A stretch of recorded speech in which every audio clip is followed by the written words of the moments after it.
Alors, donc, je reviens juste un petit peu en arrière, hein, tout ce qu'on a vu, voilà, dans la série de 4 ateliers. D'abord, c'était comment mieux accompagner notre enfant dans ses apprentissages. Le deuxième, c'était trouver la sérénité pour révéler le potentiel de notre enfant. La troisième semaine, c'était comment renforcer la confiance de votre enfant pour des progrès plus durables. Et là, aujourd'hui, je vais vous partager 3 secrets pour faire des mathématiques un atout naturel au quotidien.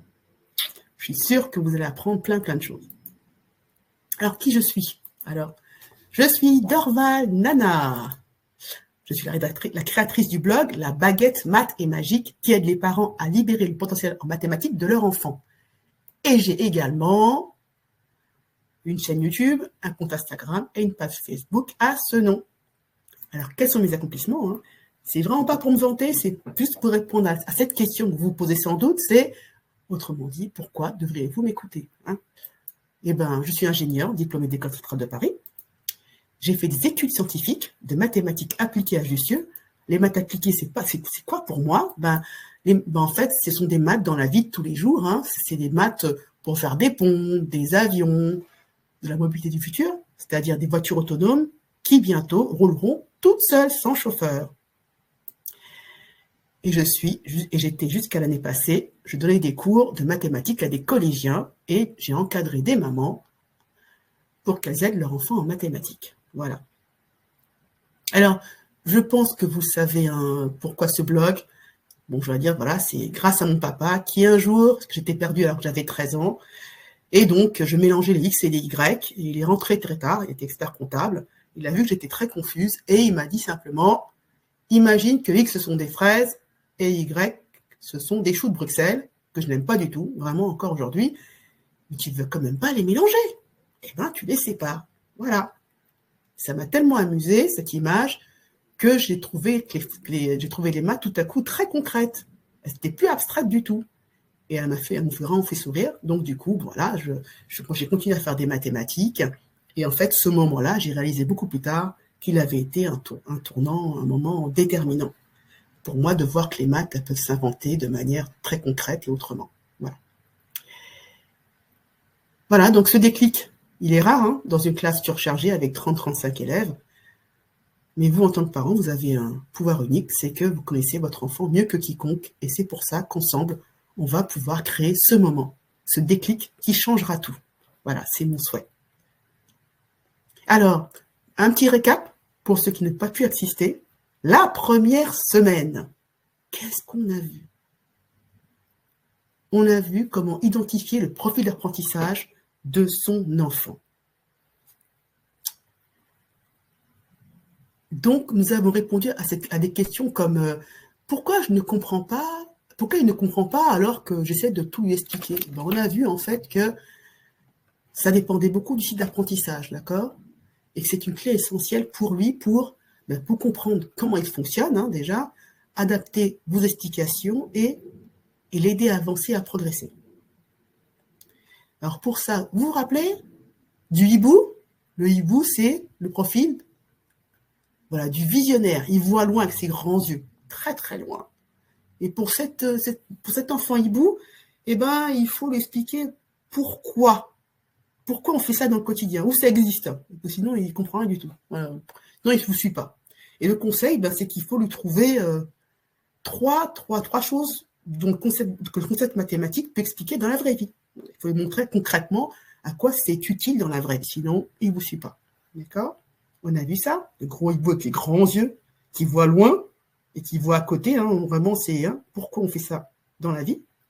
On a l'éléphant. Alors, l'éléphant, c'est la mémoire. Hein, c'est vraiment le réfléchi. Il marche tout seul avec toute sa bande derrière. Hein, il a besoin de savoir comment. C'est-à-dire, si on lui montre une fraction de 3/4, il veut savoir pourquoi il y a 3 au-dessus et 4 au-dessus et 4 en dessous et pourquoi il y a la barre entre les deux. Voilà. Il veut savoir d'où ça vient. Voilà, tout ça, une bonne explication en profondeur. Ça, c'est l'éléphant. Voilà, donc lui, l'éléphant, voilà, il veut comprendre à fond chaque concept, d'accord? Et pour lui, il faut donc lui expliquer les notions, c'est vraiment en profondeur. Petit à petit, revenir, repartir, donner toute l'explication autour, d'accord? Ça, c'est l'éléphant. Et ensuite, on a le cheval. Alors, le cheval, lui, c'est le méthodique. Voilà, il a son parcours. Pour qu'il apprenne, il faut qu'il fasse des choses pas à pas. Voilà. Vraiment qu'on lui montre les routines, les procédures à suivre. Et là, comme ça, il emmagasine l'information et il comprend en faisant. D'accord.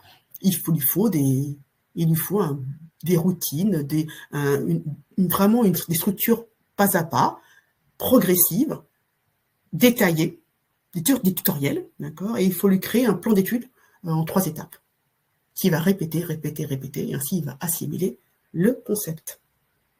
Et enfin, on a le renard. Alors le renard, on se rappelle, c'est le créatif, c'est l'ingénieux, c'est comment attraper une poule. Par la droite, par la gauche. Voilà, ça c'est le créatif. Il faut l'expliquer de différentes manières. Autrement dit, lui, il va dire, est-ce que je peux faire ça? Comment je peux faire ça différemment? Par exemple, pour une fraction 3/4, on va lui dire que c'est 3/4 d'un camembert. On va dire, ah, attendez, et si je fais un 3/4 de tablette de chocolat? Et si je fais 3/4 d'heure? Vous voyez, le 3/4 est vraiment pris de différentes manières, décliné de plusieurs manières pour qu'ils comprennent enfin le concept. Donc voilà. Donc lui, c'est ça. Il faut l'expliquer de différentes manières. Donc on avait vu, en fait, on avait fait un petit récap pour savoir pour chacun des styles d'apprentissage. C'est ce qu'on avait donc vu lors du premier atelier. Le deuxième atelier, on avait vu comment créer un environnement favorable qui transforme chaque moment d'apprentissage en une expérience positive. Et pour ça, on avait adopté l'action 20-80 qui permet d'aligner posture et attitude. C'était donc le lâcher-prise, cette fameuse action 20-80. Transformer nos contraintes en choix, en libérant ainsi nos actions, en libérant ainsi nos actions et notre énergie. Parce qu'on se rappelle ce que ça voulait dire, le lâcher-prise. On a vu comment faire de chaque action un choix conscient pour reprendre le contrôle, pour reprendre cette énergie positive qui nous donne cette sensation de bien-être et de liberté. Et pour ça, on avait remplacé le « il faut »,« je dois » par des expressions bien précises. Je choisis de faire, je veux faire, je souhaite faire, j'ai envie de faire. Voilà, celle-ci est plus courante, parce que c'est important. Donc choisissez de dire « je dois » par rapport à « je choisis ». Donc vous passez d'une obligation imposée à une décision volontaire. Donc le poids est périclite. Tout va mieux. Donc du coup, vous avez une attitude beaucoup plus sereine. Vous êtes plus détendu, plus ouvert. Et dans ce cas, vous avez une posture beaucoup plus bienveillante parce que vous êtes là pour collaborer. Vous êtes à l'écoute. Et donc du coup, votre enfant se sent beaucoup mieux compris, beaucoup plus soutenu. Donc le climat est bien plus favorable. Et ainsi, vous êtes encouragé à refaire la boucle, à dire de plus en plus « je choisis » plutôt que « je dois ». C'est donc une sorte vertueuse et vous installez un climat beaucoup plus favorable. Lors du troisième atelier, on avait vu comment créer un cercle vertueux de la confiance. Le cercle vertueux de la confiance, c'est ce que j'avais partagé avec vous comme action 20-80 pour que votre enfant gagne en confiance en mathématiques. Voilà, donc maintenant, on va aborder le quatrième atelier, mais avant ça, je vous annonce une surprise. Alors, je suis très contente de partager avec vous. Pour clôturer ce challenge, je vous invite à une belle célébration. D'accord? Donc, vous allez découvrir un outil magique, fun et gratuit pour accompagner l'apprentissage de votre enfant durant cette célébration. Au programme, il y aura donc cet outil, plus des moments de partage et des cadeaux à gagner. Alors, ça sera quand? Ça sera ce jeudi 12 décembre à 21h. Donc, un moment qu'il ne faut pas manquer. J'ai vraiment hâte, ça va être très, très sympa. Retour à notre quatrième atelier, c'est-à-dire aujourd'hui, où on va partager 3 stratégies pour faire des mathématiques sans stress au quotidien. Alors, il y a des questions que les parents se posent souvent. On se dit, je ne comprends pas comment l'aider à avoir les maths autrement. D'accord? On le dit souvent, mais apprends par cœur, ça te servira un jour. Bon, moi, j'étais pas bon en maths, donc c'est peut-être génétique. Ça, il y a des parents qui me l'ont dit. J'aimerais l'aider, mais je ne comprends pas ces méthodes modernes. Il y a des gens qui sont un petit peu largués à un certain moment. Alors, ils disent, les maths, soit on est doué, soit on ne l'est pas. C'est un peu comme la génétique de tout à l'heure. Hein. Et ensuite, il dit, si tu fais bien tes exercices, ça finira par rentrer. Hein. Et tout ça, ça ne fonctionne pas toujours. Peut-être, mais le par cœur, l'exercice sans vraiment comprendre, l'appliquant mécaniquement, à un moment, on est bridé. Alors moi, je vous propose un premier secret, c'est relier les maths au concret. Parce que les maths sont partout. Par exemple, elles sont dans la cuisine, le bricolage, le sport et bien d'autres domaines. Et relier un problème mathématique à une utilité concrète, ça aide les enfants à mieux comprendre l'utilité des maths dans la vie de tous les jours. Et cela rend les mathématiques tout de suite plus intéressantes et moins intimidantes. Alors, on va d'abord regarder ce que ça donne en cuisine. Alors, en cuisine, on utilise les fractions pour mesurer les ingrédients. Un demi-litre de lait, un demi-sachet de levure, ou également de l'huile ou de la farine. D'accord ? On a aussi en cuisine les poêles, les casseroles, mais aussi le four, le frigidaire, les emporte-pièces, qui sont de parfaits exemples d'objets mathématiques et géométriques. On est d'accord ? Le rond des casseroles, le rectangle parallépipède d'accord, des fours, ça, tout ça, ce n'est que des mathématiques. Alors maintenant, on parle du bricolage. Le bricolage, on applique la géométrie pour calculer les longueurs, les largeurs, les angles et les surfaces. On est d'accord? Ça, c'est des étals de bricolage et on ne voit que des formes géométriques. Alors maintenant, on passe au sport. On analyse nos statistiques, les performances pour pouvoir justement améliorer ses performances. Et quel que soit le sport, quel que soit le sport, tous les grands sportifs vous diront, c'est parce qu'on traque les statistiques qu'on s'améliore.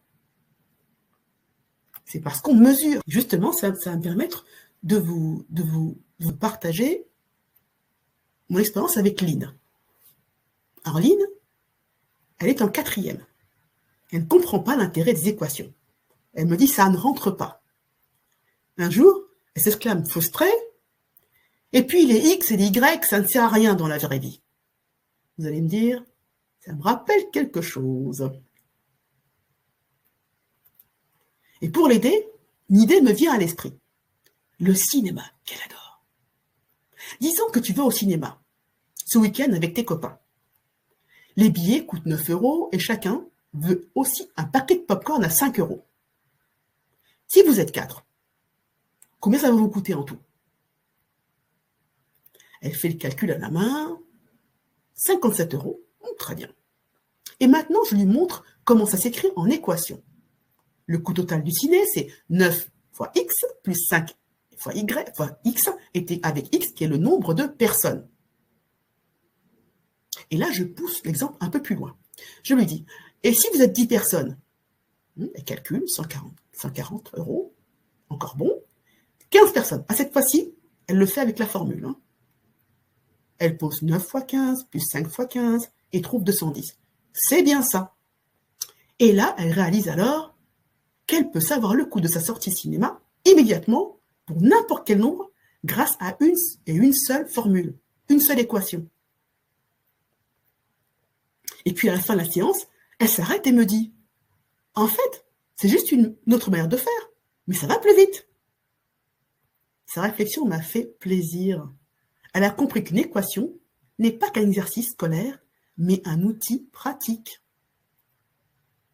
Alors, ce que j'ai appris avec Lynn, c'est que, d'abord, c'est son besoin de comprendre. Lynn, elle n'avait pas besoin qu'on lui impose une équation abstraite, elle avait besoin qu'on lui montre à quoi ça sert. Alors, voilà, on a remis en fait l'algèbre d'ancrer dans une situation pour dire que c'était utile, et là, paf, elle a compris. Maintenant, passons au secret numéro 2, parce qu'après relier les maths au concret, on a valorisé ses points forts. Votre enfant, est-ce qu'il est créatif, stratégique ou curieux? Eh bien, ces qualités sont des bases pour réussir en maths. Et montrez-lui donc qu'il peut les utiliser. Parce que c'est vrai, on dit que pour être bon en maths, hein, il faut seulement être rapide avec les chiffres, avoir une excellente mémoire, savoir résoudre des équations complexes, avoir une logique impeccable, comprendre immédiatement les concepts. Alors qu'en fait, non, pas seulement.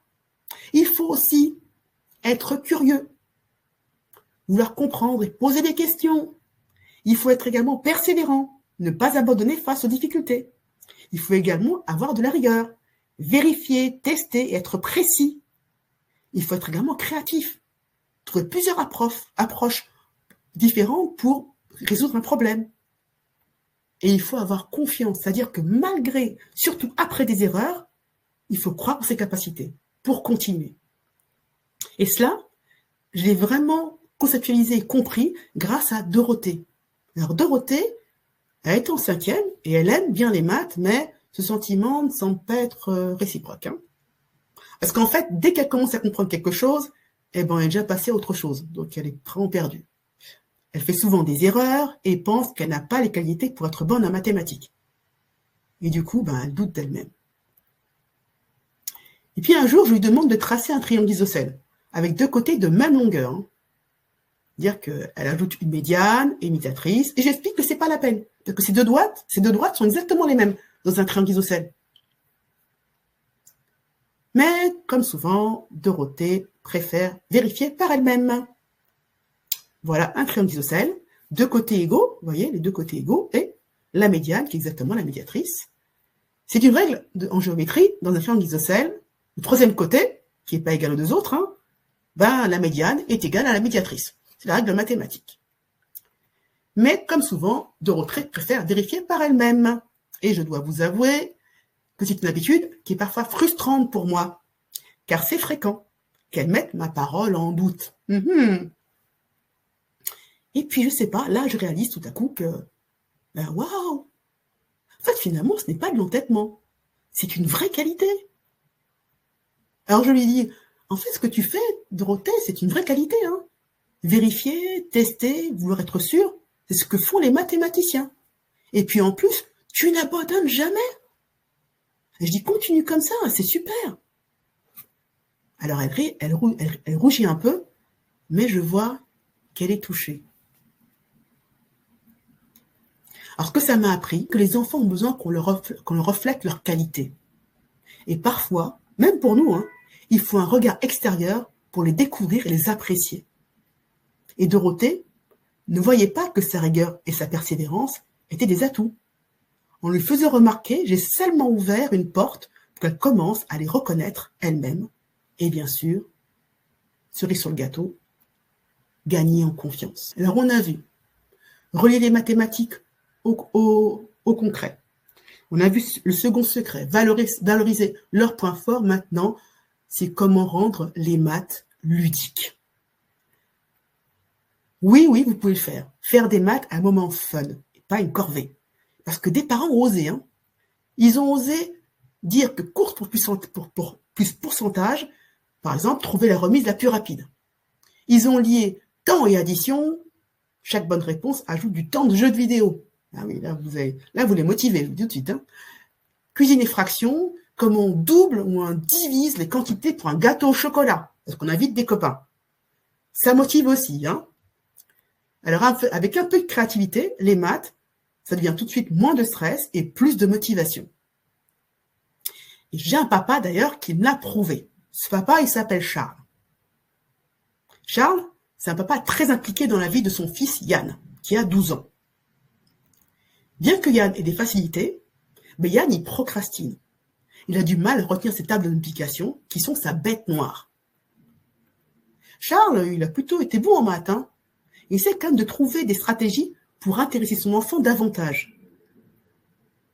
Alors un soir, après un cours particulier que j'ai donné justement à Yann, Charles me confie Yann est tellement concentré et performant quand il joue à des jeux vidéo, ou même à des jeux de société. Je me demande comment il pourrait l'être aussi en maths. C'est une grande question, n'est-ce pas? Mais quelques jours plus tard, je remarque que lors d'un exercice que Yann Yann retient bien mieux ses tableaux. je le félicite et il me raconte tout sourire. Mon père m'a emmené au cinéma où il y avait des bornes d'arcade et il m'a lancé un défi. Alors, les bornes d'arcade, c'est ça. Là, donc, dans certains ciné, dans le grand complexe cinéma, on a ces bornes de jeu en attendant d'aller voir le ciné ou sinon après le cinéma. Alors, il m'a dit, pour chaque bonne réponse sur mes tables de multiplication, ça me donnait 2 minutes de jeu supplémentaires. Et chaque erreur m'en enlevait une. Eh bien, tu sais, j'ai gagné 20 minutes supplémentaires. Et en plus, j'ai battu papa. Yann riait encore en me racontant. Ce défi ludique, imaginé par son père, a transformé les maths en un moment de plaisir, lui a permis de progresser sans stress. Ce que ça m'a appris, c'est que le jeu désamorce les blocages. En transformant les maths en défis amusants, Yann a travaillé ses tables de multiplication sans y voir une contrainte. Et cela m'a rappelé que le plaisir peut être un moteur puissant pour apprendre. Ce que ça m'a appris également, c'est que quand on observe les centres d'intérêt de son enfant, ça peut transformer leur apprentissage. Parce qu'en s'appuyant sur ce que Yann aime, déjà, les jeux vidéo, son papa Charles a créé un lien direct entre sa passion et les maths. Finalement, je me suis dit, désormais, c'est que si j'observais attentivement un enfant, je pourrais trouver des approches sur mesure. Et vous le pouvez aussi. Et enfin, ce que ça m'a appris, c'est que la reconnaissance des talents de nos enfants renforce la motivation. Et en plus, le fait que Yann ait pu battre son père et être félicité pour ses efforts a renforcé sa confiance. Non seulement son talent naturel pour le jeu vidéo, mais aussi son talent pour retenir les tables de multiplication. Et cela montre donc l'importance de valoriser les réussites, même dans un cadre ludique. Bravo pour l'exemple. Alors, chers parents, je voudrais savoir si vous aussi, vous avez réussi un jour à trouver une petite pépite pour raccrocher une passion de votre enfant, pour pouvoir lui faire apprendre avec plaisir un concept mathématique. Est-ce que ça vous est déjà arrivé? Oui, si oui, lequel? En quelques mots. Et la cuisine, ça marche très bien pour les fractions, pour les mesures. Absolument, Christelle. La cuisine, ça marche très très bien. En plus, on y allie gourmandise. Donc là, sont motivés pour terminer un repas. Tout à fait. Alors Catherine dit, je sais que mon fils, sa motivation, c'est qu'il ne veut surtout pas être moins bon que les autres. Ça le motive pour l'école en général. Ça c'est génial. C'est génial, parce qu'il ne veut pas être laissé derrière, donc il va se donner à fond, c'est super. Donc le défi, ça marche très bien pour votre fils, Catherine, absolument.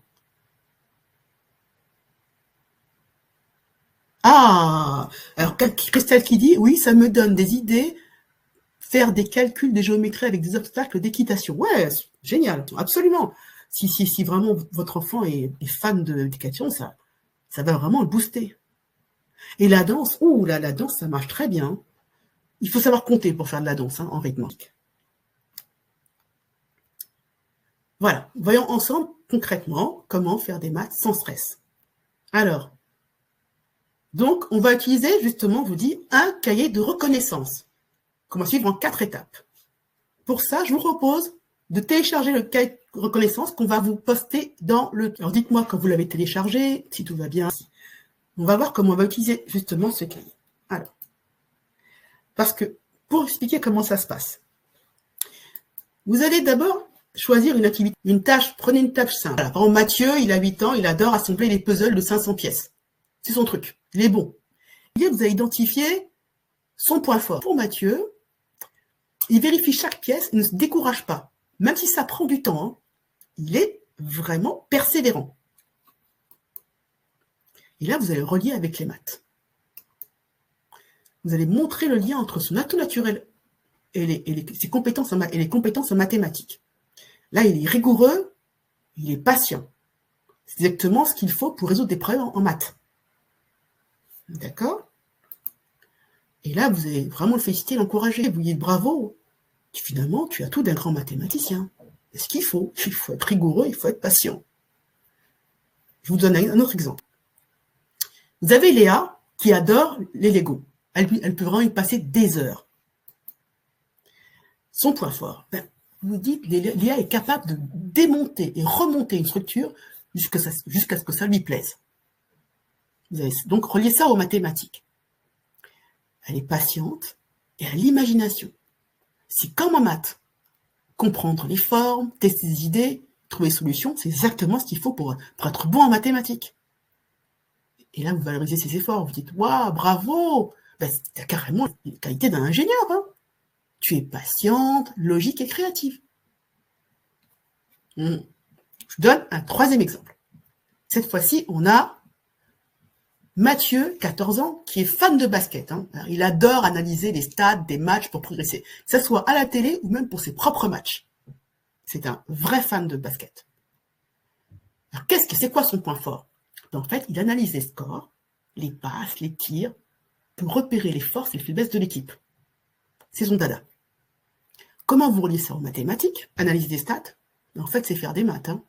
Comparer, réfléchir, prendre des décisions, comme un pro, tout ça, c'est des statistiques. C'est des mathématiques. Et là, vous dites, bravo, hein, parce que réflexion-analyse, c'est exactement ce qu'il faut pour exceller en mathématiques. Donc, il n'y a pas de raison. Vous voyez? En prenant pour chacun des enfants une tâche qu'il adore faire, une activité qu'il adore faire, et voir ce qu'il fait bien, et relier aux maths, vous pouvez comme ça l'encourager. Le talent naturel qu'il a, en général, je ne connais pas. Moi, je ne connais pas qui n'a pas au moins un point fort pour lequel c'est utile en maths. Voilà comment on va appliquer ça avec cahier reconnaissance. D'accord? Alors, on commence par la première. On choisit une activité quotidienne. Une activité qui fait souvent avec ou sans vous. Hein. D'accord? Sport, cuisine, jeux vidéo, de société, écrire, lire, faire du vélo, ce que vous voulez. Il y a une activité qu'il aime faire, qu'il fait bien. Pour ça, vous allez aller à la page 6 du cahier de reconnaissance. D'accord? Vous allez trouver une liste non exhaustive, hein, des activités dans lesquelles votre enfant peut exceller. Le sport, la cuisine, tout ce qui est dessin, art, dessin, croquis, BD, j'ai vu également pâtisserie, jeux vidéo, sport, écrire, lire, chanter, danser, babysitting, même babysitting, hein, on peut être très patient avec un enfant. Ensuite, deuxièmement, vous allez identifier une compétence forte de l'enfant. Alors, 1 à 3 qualités maximum. 1, c'est déjà très bien. 3, c'est trop. Après, c'est 4, 5. Après, c'est un peu compliqué. Mais 1 à 3 maximum. Alors, attention, il n'y a pas de petite ou de grande qualité. Une qualité est une qualité. La créativité, la précision, la logique, la stratégie, tout ça, c'est également c'est utile, très utile pour les mathématiques.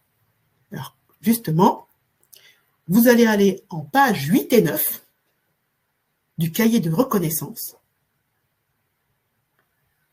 Et là, vous allez avoir une liste non exhaustive des qualités pour vous aider à identifier celles de votre enfant. D'accord? Il y aura une partie de votre enfant que lui voit, que vous voyez. Vous pouvez même carrément faire avec votre enfant. Il fait sa part, vous faites sa part. Vous voyez où est-ce que vous vous rejoignez. D'accord? Souvent, votre regard extérieur sera beaucoup plus important parce que les choses que lui ne voit pas. Comme nous, hein, c'est pareil pour nous-mêmes. Hein. Des gens voient plus de choses de notre qualité que nous, on ne voit. Nous, on trouve ça naturel, que c'est facile. Pour les gens, c'est quelque chose de waouh! D'accord? Donc, surtout, prenez vraiment ce temps pour identifier une de ces grandes qualités. Qu'il y a des enfants qui sont très persévérants dans leur vie de tous les jours. Et qu'ils sont moins en maths, alors qu'en fait, ils pourraient juste shifter un petit peu et ça pourrait faire toute la différence. Si on met vraiment le projecteur dessus. Voilà, on a vu donc comment identifier l'activité par laquelle il excelle naturellement. Deuxièmement, la compétence qui fait qu'il est vraiment bon dans cette activité. Et bien sûr, troisième, c'est comment relier à une tâche mathématique. D'accord? Mais comment mettre en lien justement ces qualités naturelles avec celles des mathématiques dont on a besoin. Et pour ça, vous avez en page 7 du cahier de reconnaissance, vous avez la liste des qualités que j'ai identifiées pour réussir en mathématiques. Voilà.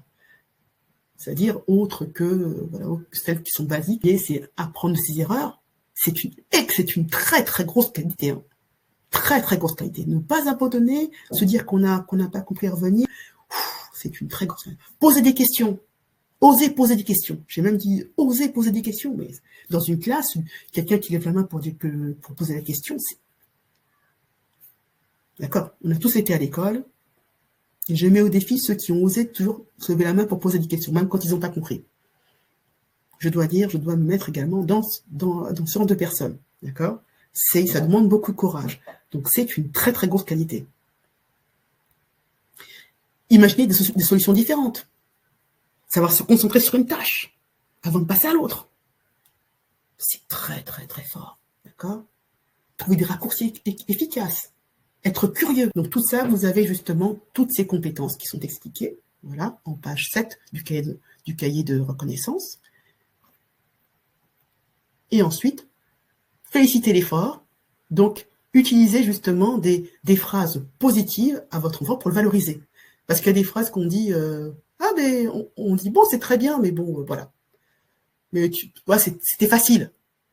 Non, je crois que c'était bien, c'est super, mais c'était facile, ça diminue justement votre encouragement. Ça rabaisse complètement votre compliment. Il n'a presque plus de valeur.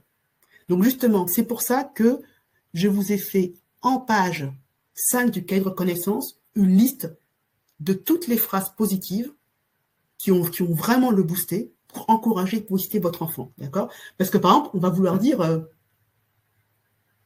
bon, ben, c'est bien, mais tu vois, on n'est pas encore arrivé là. Non, ça c'est pas bon. Vous voyez? Il vaut mieux dire oh, c'est bien, dis donc. Tu peux être fier de toi. Ça suffit. Et là, il a envie de se rendre encore plus fier. D'accord? Ben, tu vois, bon, c'est bien, mais tu pourrais quand même faire mieux. Tu vois, encore mieux. Non, ça, c'est, voilà, ça veut dire, bon, t'as fait, mais bon, là, c'est pas beaucoup avancé, quoi. Alors que en fait, vous pouvez très bien dire, chaque petit progrès est une victoire, hein, petite victoire. Donc, bravo, t'as vu ça, t'as compris? C'est un bon cercle pour encore aller plus loin. Là, c'est beaucoup plus possible. Donc, vous avez ici, je vous ai justement fait la liste des phrases qu'on dit et qu'on pourrait améliorer pour pouvoir encore mieux encourager son enfant et féliciter son effort.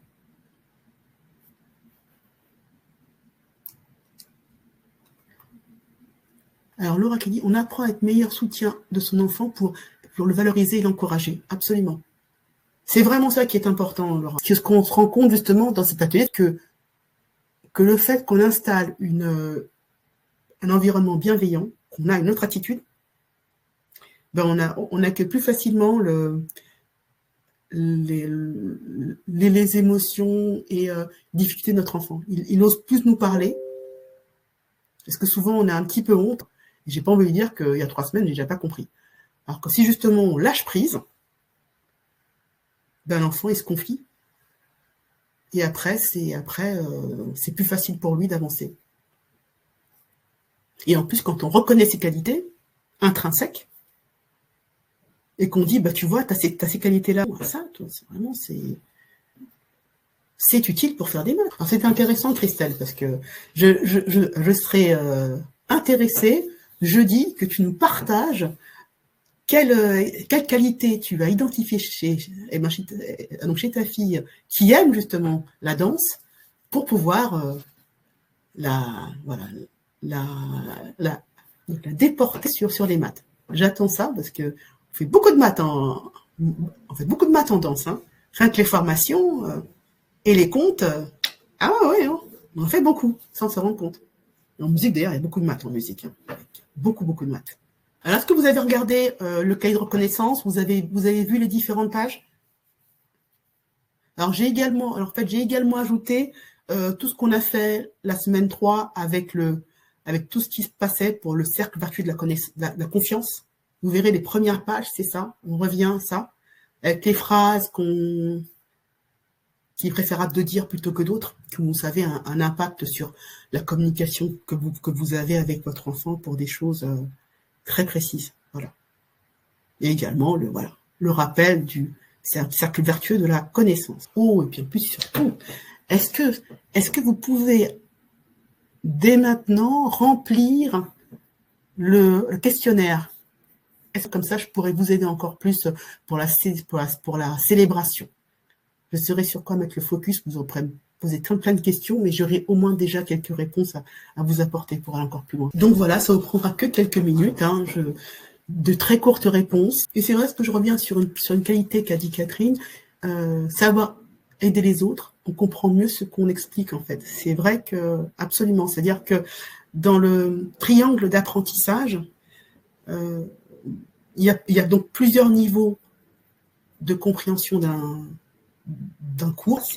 Le premier, c'est qu'on écoute passivement. Le deuxième, c'est quand on prend des notes, on comprend encore mieux. Le troisième, c'est quand on reformule pour soi-même. Et je crois que le quatrième, c'est vraiment quand on explique à quelqu'un. Et souvent, moi, je vous dis, même en donnant des cours de particulier de maths pendant plusieurs années, je me suis surprise à comprendre profondément un concept en l'expliquant. Donc c'est vrai que souvent, je sais qu'il y a des classes où il y a des professeurs qui demandent à des élèves d'expliquer à d'autres élèves qu'ils ont bien compris. Je trouve que c'est une très très bonne idée, justement. Et même quand votre enfant ne comprend pas, vous lui demandez de vous expliquer.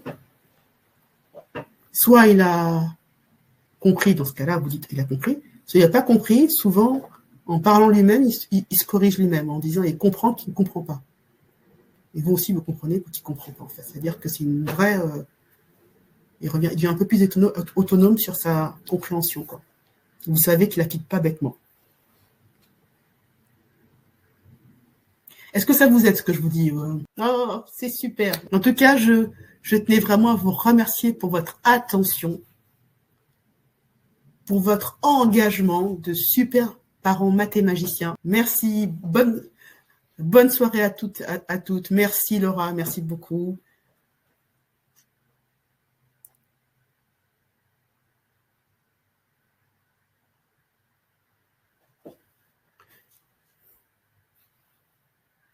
Merci Christelle, merci Catherine, bonne soirée à toutes. Et je vous dis à jeudi 12, ce jeudi 12 à 21h. On sera en Zoom. On va pouvoir discuter, échanger.